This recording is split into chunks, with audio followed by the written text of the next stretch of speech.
Hello YouTubers. This is another photography video where I'll show you how you can use an intervalometer or a timer remote control to control your camera.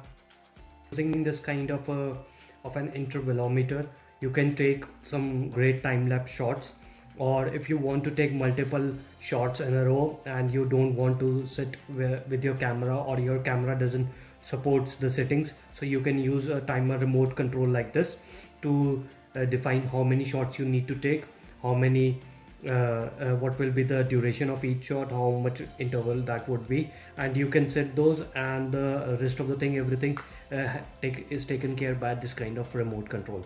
So let's start with the tutorial. So first thing is that you need to have an intervalometer. So there are many intervalometers available in the market. Some are very cheap ones, some are branded ones, but I found that the cheap ones are good enough for basic photography. But yeah, if you are a professional photographer, maybe you want to go with a branded one. But for this particular video, I'm using a cheap one, a Chinese made, which I got from Amazon for around $10 to $20.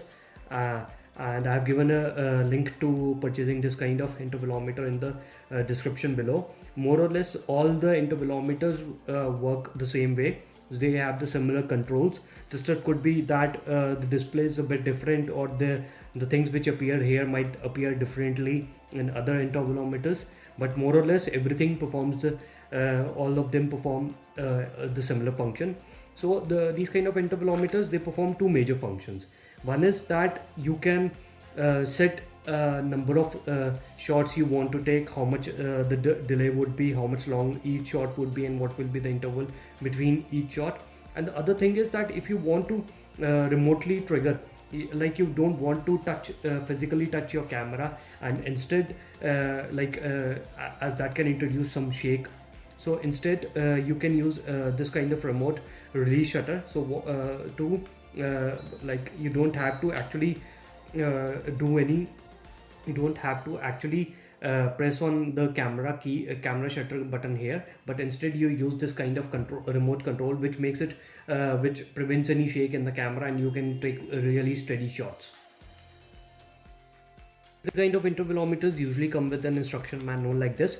If you have time, you can go through them, you can read through all the details, like how you set up, what are the different controls, and how to set up the duration, the time, and the delay. But if you don't have time for reading these kind of manuals, so this kind of videos which I have prepared will be really helpful for you. So let's as I told you, there are two things these type of remote controls can help you with. So one is that you can take some consecutive shots, and the other one is that without pressing the camera button, you can take one single shot. So I'll go with the first. I'll explain you how you can take multiple shots in a series using this kind of intervalometer.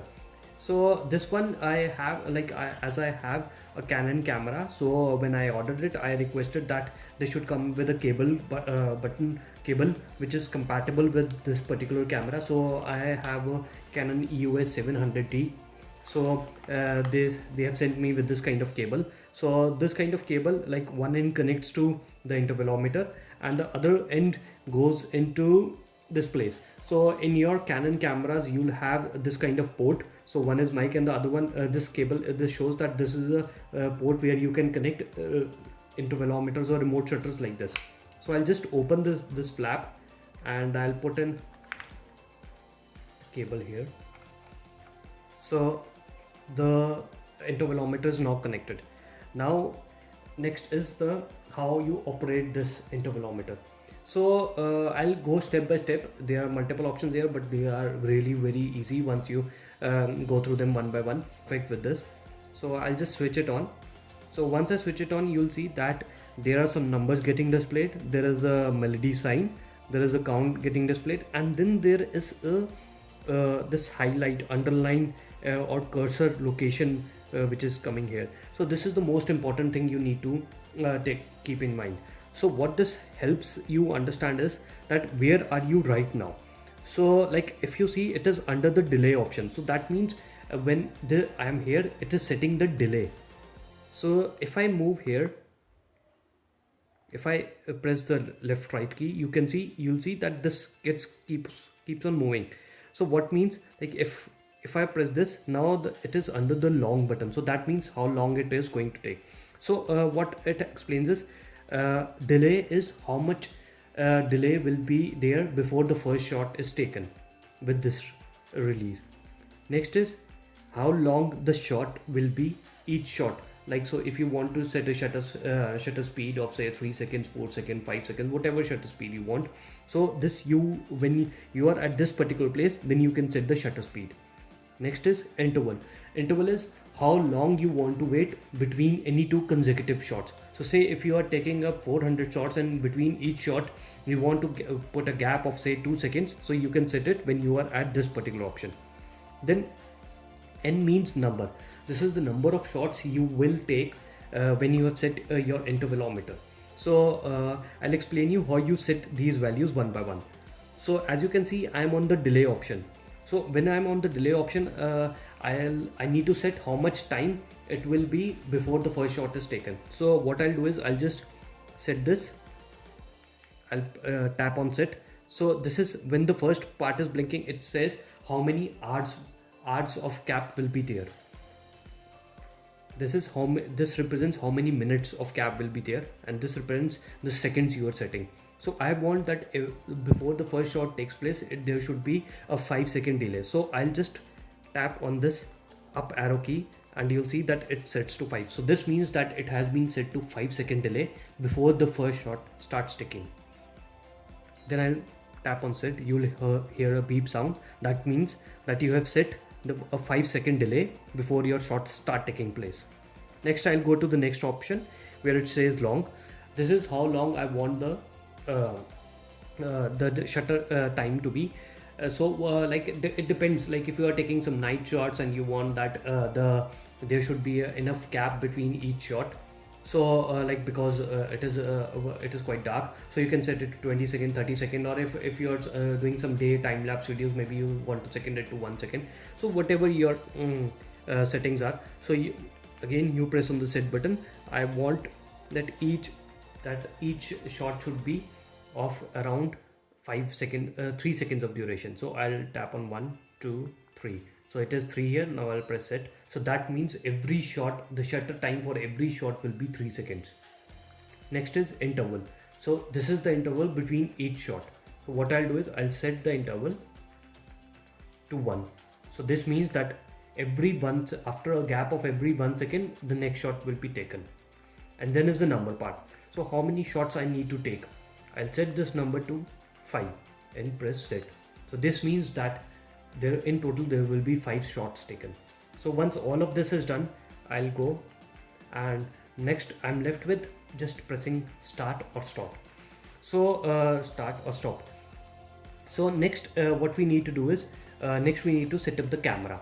So in order to set up the camera, the preferred mode is that you operate the camera in manual mode, because that gives you more flexibility, and then these all settings will override the default settings which the camera has set for your shutter priority or aperture priority mode. So I'll go here in my camera. I've set it to manual.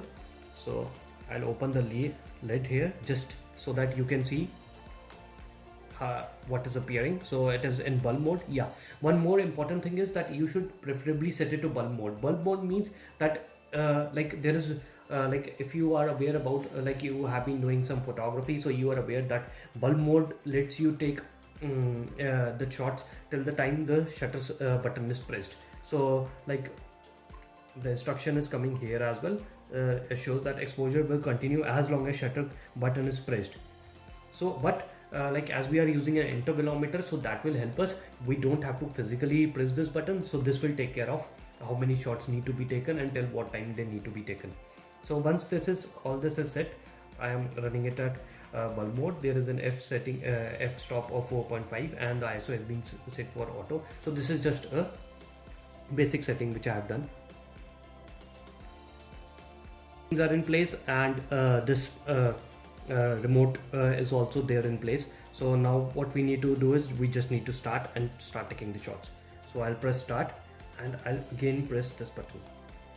So it is saying timer active, and you'll see that the countdown has started.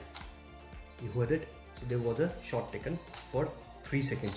Now another shot, 1 second gap, 3 seconds, 1 second gap, another shot which is taking. So you can see on your screen also, like if you have a screen like this, it will show you here as well what is the duration of each shot. And this is the last shot. It says that 5 shots have been taken. The process is complete. So in total now you have 5 shots which have been taken completely by this kind of remote control. Other mode which I told you, like if you want to take just one single shot, you don't have to do any camera settings here. So these kind of intervalometers usually come with this single button. So what happens is, like you can use this button to trigger a shot if you want to take one single shot. The another advantage of this kind of shot is that till the time you have holded this button, the shot will continue taking place. So like if you hold it for 13 seconds, the shot will be of 13 seconds. So I'll just push this button. So you'll see that a shot is taking place, and it has been holded. It is holding at this position. So the shutter is open and it is taking the shot. I'll just move it back.